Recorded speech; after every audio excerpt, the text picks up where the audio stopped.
Baligya ni siya pero libre lang.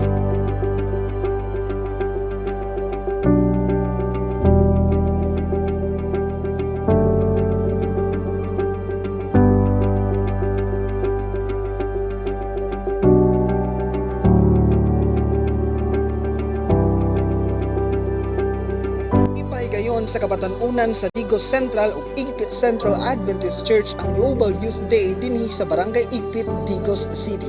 Napili sa mga kabatan-unan ang pagpanghatag og simple nga pahalipay alang sa kabataan dinhi lugara.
Sa akong mga atik ko yagikan sa Digos Central.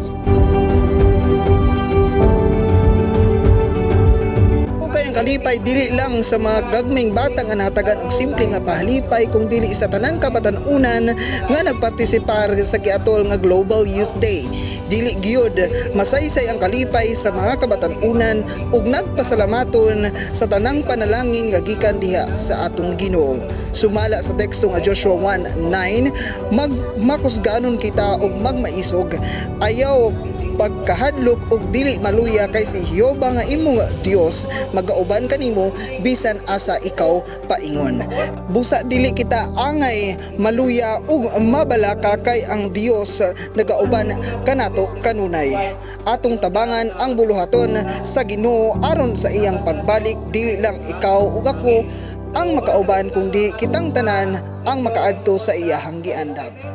Digos Central, Igpit Central, Global Youth Day 2025. We will know.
Kay si Kristo abot ang ira.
So, para sa kuha, God would be the top priority in my life.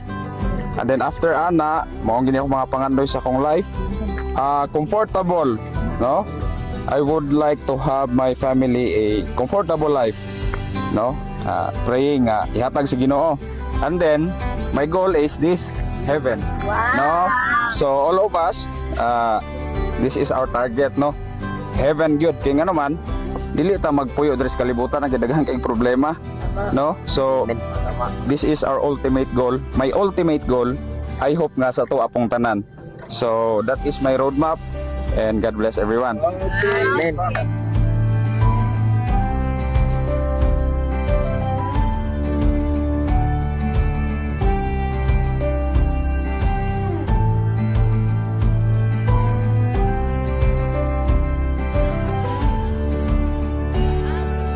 Kung sa inyong na-learn nga mga butang sa diha mo nga naghimo og activity, nag-trust mo.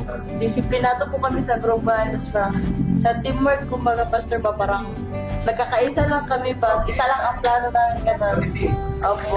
Namin 3 types nga leadership: authoritarian, laissez-faire, o democratic.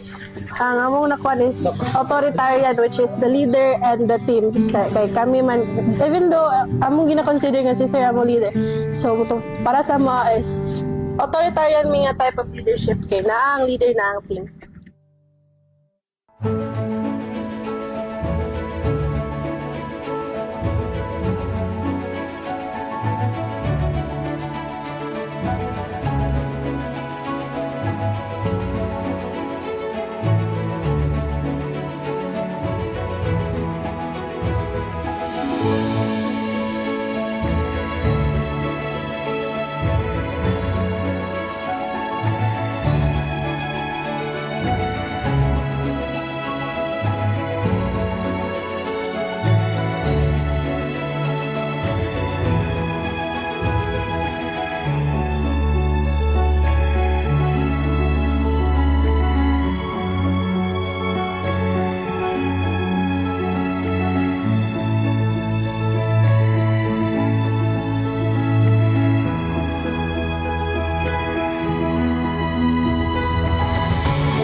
As we wait for Christ's return, we are reminded to keep on working faithfully. This fellowship showed that the youth, when guided and trained, can help finish God's work.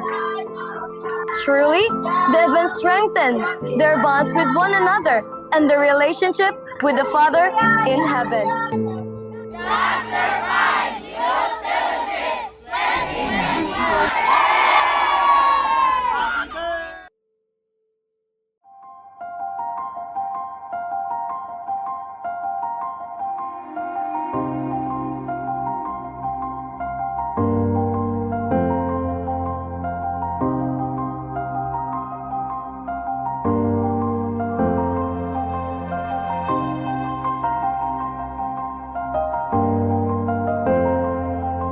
Bisag dili ko SDA, nabati jud ako ang kalipay. Lingaw kayo ang social night kay makamit ka og new friends, and lingaw kayo ang activity nga ilahang ginapahimo.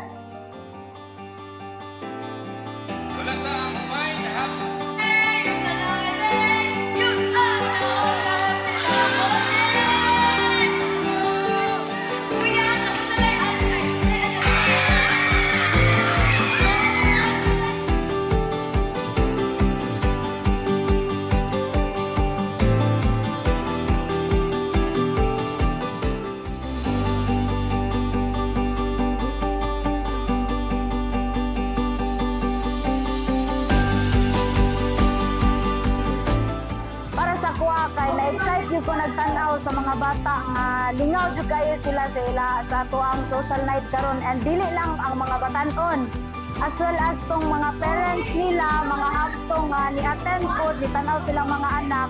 Nakita na ko nga lingaw jud kay sila unya, kanang united bitaw kay sila sa kanang paglingaw-lingaw diri o ako lang po nga unta na sila na learn, wala lang sila nalingaw, apa na sila nakutlo nga maayong mga butang sa pinagi ani nga social.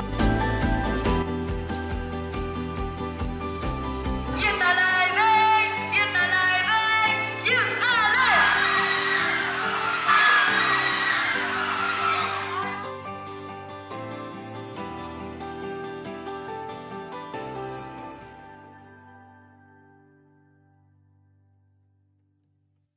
Nani oh, challenge mga atag ba?